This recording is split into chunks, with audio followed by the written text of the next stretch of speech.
Okay, I'm Alan Patesman. I'm the head brewer here at Elgood and Sons North Brink Brewery in Wisbech, which is in North Cambridgeshire in the UK. We are a traditional English country brewery and a survivor. It's a family-owned and run business in the 5th generation of the Elgood family, running and maintaining this brewing business.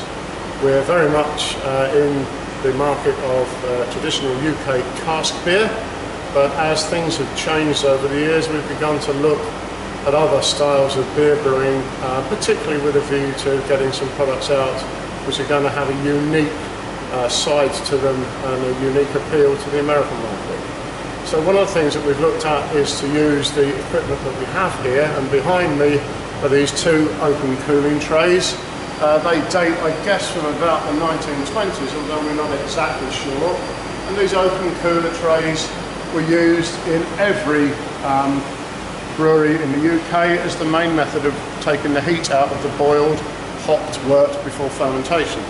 Indeed, up until about 17 years ago, these were used regularly for each of our main brews, and the wort left here and went over an open wort cooler before it went to the fermenters. Because they're still here, we've now taken them out of use and put more modern equipment in to cool the wort.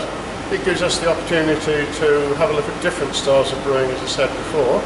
And we have now carried out a trial brew to produce a lambic-style beer, which we believe is one of the only ones in this country, or one of the few that can be brewed on open cooler trays, because there aren't many breweries that have them. So we're sort of in the early stages of looking at the process of producing Belgian-style lambic beers, which gives us an opportunity to produce sour beer and blended beers with some of our other darker beers which we're known for. So it's quite an interesting adventure for us, and something that we hope will give us a product for the export market.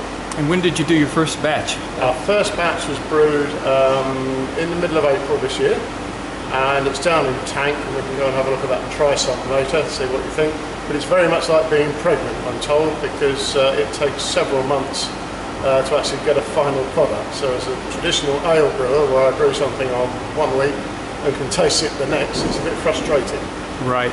And the wort came out into these shallow trays, and you opened up the window? Yeah, the open cooler trays are just exactly that. They're a device for taking heat out a large surface area and a very shallow depth of wort, and the louvers either side of the room open to let the cold air come through.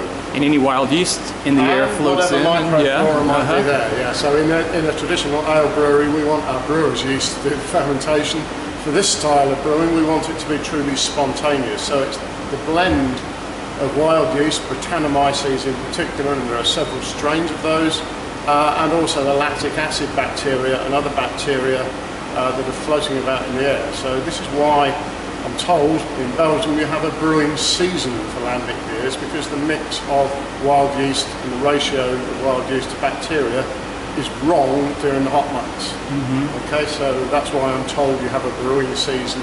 And everyone's told me the season's getting shorter every year because of global warming, it seems. Yeah, I mean the climate's all over the place, and I'm guessing there are probably ways around that, which is maybe down to where we ferment the beer and what we actually add to it. That's exciting. An English lambic. It's going to be interesting. Should be. Okay.